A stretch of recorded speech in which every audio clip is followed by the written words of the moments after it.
Assalamualaikum warahmatullahi wabarakatuh. Bertemu lagi dalam Living Room Talking. Dan insya Allah pada kesempatan ini saya akan membahas atau menjawab beberapa pertanyaan yang muncul terkait dengan adanya wabah atau juga virus corona. Dan beberapa pertanyaan itu adalah sebagai berikut.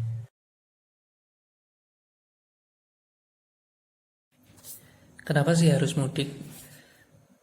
Mudik bagi saya pribadi tidak cuma dipahami sebagai suatu laku sosial atau fenomena sosial di mana orang kembali ke kampung halamannya, bertemu dengan sanak famili. Tapi mudik juga mengemban suatu nilai bahwa kita rindu terhadap tempat kita dilahirkan, asal muasal kita, dan juga tempat kita dibesarkan. Dalam spektrum yang lebih luas, kehidupan ini sendiri adalah kehidupan mudik. Karena kita juga ingin kembali. Kalau kita merunut pada sejarah, Nabi Adam kan dulunya di surga, kemudian ke bumi, maka kehidupan di bumi adalah proses mudik kembali ke surga. Jadi itulah kenapa mudik menjadi demikian penting.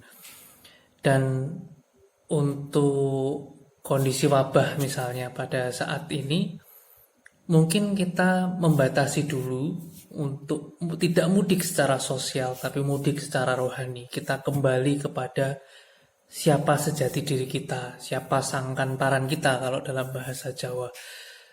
Kita mengenal kembali, kalau kita sudah mengucapkan keislaman kita mengenal kembali keislaman kita. Atau kita membongkar kembali, kalau kita disebut ya ayyuhal muslimun, ya ayyuhal mukminun, kita membongkar kembali, memaknai kembali siapa sih sebenarnya muslim yang disebut sebagai muslimin atau disebut sebagai mukminin. Karena seringkali kita terjebak pada ritus-ritus keagamaan, pada ritual-ritual dalam bentuk fisik, tapi ternyata kosong terhadap nilai. Muslimin berarti kita telah berislam. Kalau mukminin kita berarti telah beriman. Kalau kita merut pada akar katanya, Islama yutaslimu salaman misalnya dalam kata-kata Islam, atau kemudian mukmin itu juga diambil dari kata sama dengan akar katanya dengan iman, aman, dan lain sebagainya. Maka kalau kita diberi predikat sebagai muslimin dan mukminin, kita harusnya berkaca bahwa seorang muslim adalah seorang yang memberikan pengayoman, memberikan keselamatan. Islam, salam, itu memberikan keselamatan. Sedangkan mukmin adalah orang yang mampu menjaga keamanan. Kalau dalam Islam ada 3 hal yang dijaga. Ada hartanya, ada nyawanya, dan ada martabatnya. Nah, kalau kita sudah kembali kepada makna muslimin dan mukminin yang sebenarnya, tentu tidak akan memiliki beban yang berat untuk melakukan instruksi-instruksi yang dirasa perlu selama wabah saat ini. Karena kalau misalnya kita memaksakan diri misalnya untuk bertemu dalam jumlah yang masif, seperti sholat id misalnya berjamaah, tentu kita tidak bisa mengamankan kondisi saudara-saudara kita yang lain. Kita tidak mengetahui siapa yang terkena virus atau yang lain sebagainya. Kita tidak mengetahui siapa yang rentan terhadap virus ini. Maka kalau kita tidak berhasil memberi keselamatan, kita tidak berhasil memberi keamanan kepada orang lain, tentu kita dipertanyakan pemahaman terhadap nilai muslimin kita atau mukminin kita.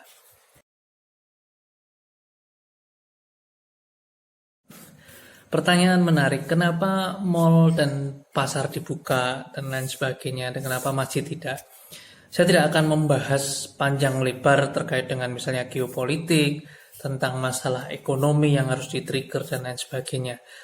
Beberapa minggu yang lalu ada suatu diskusi di mana ada Mas Ian Elbets, kebetulan ada di Thailand pada waktu itu, ada Mas Karim dari Bappenas dan teman-teman dari Eropa, mereka mengupdate situasi masing-masing. Bagaimana Eropa benar-benar melakukan lockdown, terus kemudian ekonominya mulai bergejolak, terus kemudian Thailand juga, dan lain sebagainya.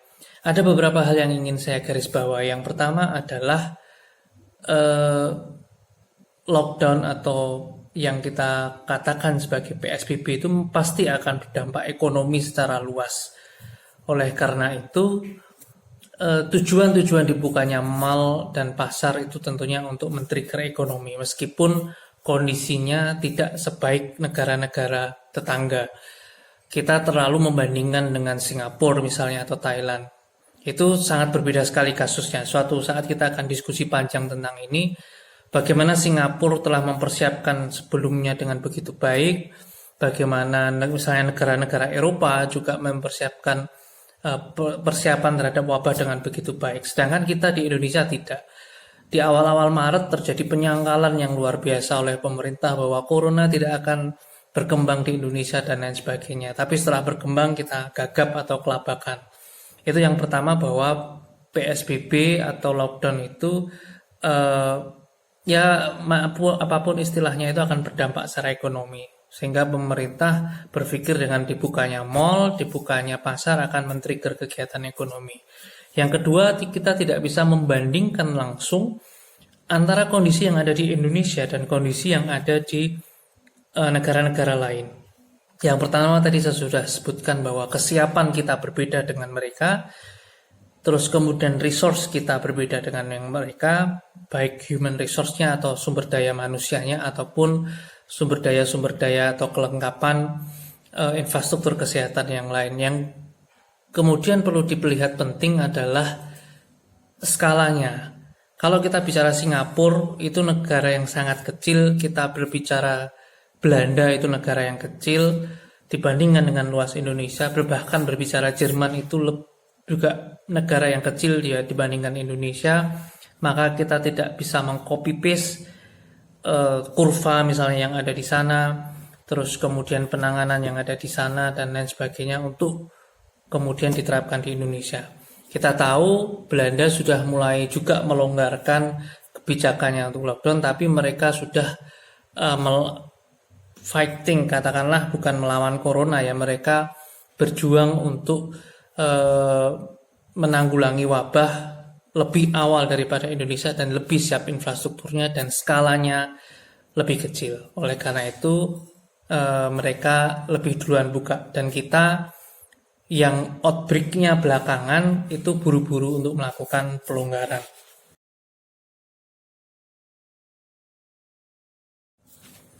Kenapa masjid tidak dibuka? Kalau saya sendiri membedakan antara kalau mal, pasar tadi adalah terkait dengan masalah ekonomi, lebih terkait kepada sesuatu hal yang keduniaan atau bagaimana melangsungkan kehidupan di dunia. Akan tetapi masjid adalah suatu hal yang lebih ke dalam wilayah ukhrawi, rohaniyah dan lain sebagainya. Dan sebenarnya kalau berbicara dengan urusan rohaniyah itu akan berbicara suatu hal yang lebih ke kasat mata.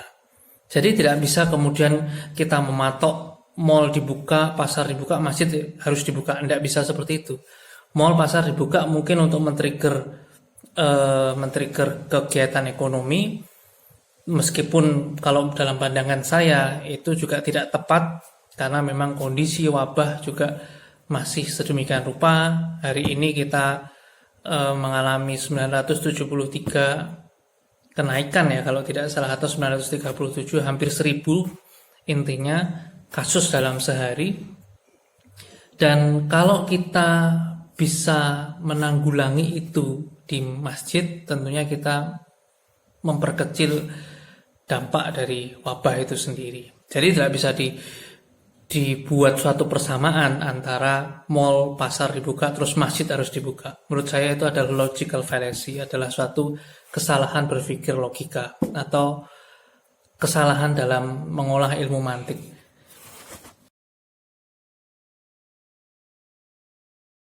Sholat jamaah, kalau di dalam riwayat sholat jamaah itu bukan dalam, bahkan tidak dalam kondisi wabah. Saya kira ini ma'ruf ya. Saya kira ini sudah banyak yang mendengar bahwa di zaman Rasulullah pun ketika hujan demikian lebat, maka ada pada lafaz hayya 'alas shalah diganti shollu fi rihalikum atau shollu fi buyutikum, maka sholatlah kalian di rumah-rumah kalian. Itu dalam kondisi hujan yang sebenarnya tidak lebih ngeri daripada kondisi wabah. Dan kalau sekarang kita berbicara dengan wabah, tentunya kita mendapat legitimasi lebih secara fikih atau pembenaran lebih untuk kemudian melakukan sholat di rumah. Itu seperti itu.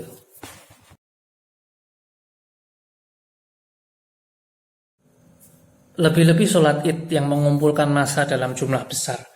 Jadi kalau sholat jamaah kita diberi keringanan dan hukumnya adalah sunnah muakkadah, lebih-lebih sholat id dalam kondisi wabah. Terus kalau ada yang berbilang ini kan syiar Islam, kalau ada orang yang mengatakan ini syiar Islam, saya justru akan tertarik untuk menanyakan dalam bentuk daily life ya, dalam bentuk kehidupan sehari-hari. Islam itu kan adalah sesuatu yang kita anut, kita yakini, dan kita amalkan dalam kehidupan sehari-hari. Katakanlah bahwa membantu orang yang susah itu Islam. Katakanlah bahwa mengambil sampah dan masukkan ke tempat sampah itu adalah Islam. Tidak membuang sampah ke sungai itu Islam. Terus kemudian berkendara dengan baik, memakai helm itu kan juga Islam. Maksudnya kita menyelamatkan orang lain, menyelamatkan umat lain untuk tidak mengalami celaka. Kita menjaga sebagai seorang yang mukmin, kita menjaga keamanan mereka. Jadi itu juga termasuk syiar Islam. Tapi kenapa itu tidak pernah didengung-dengungkan? Atau mungkin kita kehilangan kesadaran bahwa Islam hanya dipahami sebagai bentuk sholat di masjid, membaca, mengaji, dan lain sebagainya. Padahal yang dimaksud Iqra di dalam wahyu pertama kali turun adalah Iqra, semua ayat. Dan ayat-ayat juga ada ayat kauniyah, ada ayat kauliyah yang ada di dalam kitab Al-Quranul Karim, dan juga semua hujan itu adalah ayat Allah, orang-orang itu adalah ayat Allah, tumbuhan itu ada ayat Allah. Maka kalau kita mengatakan syiar Islam, maka kemana kita selama ini? Apakah dengan tidak melakukan sholat id kita menghalangi syiar Islam? Saya rasa itu adalah suatu degradasi makna yang sangat luar biasa. Kalau kita mengatakan bahwa syiar itu adalah hanya semata ritual-ritual keagamaan, kehidupan kita sendiri itu adalah Islam. Jangan lupa bahwa Nabi diutus adalah utamiman lil makarimal akhlak, untuk menyempurnakan akhlak manusia. Dan Islam berkembang lebih-lebih ketika saya masih ada di Eropa, itu banyak sekali gelombang mu'alaf itu berubah karena syiar dalam bentuk akhlak dan bukan dalam bentuk ritus-ritus keagamaan, tapi bagaimana kita memahami kehidupan kita masing-masing.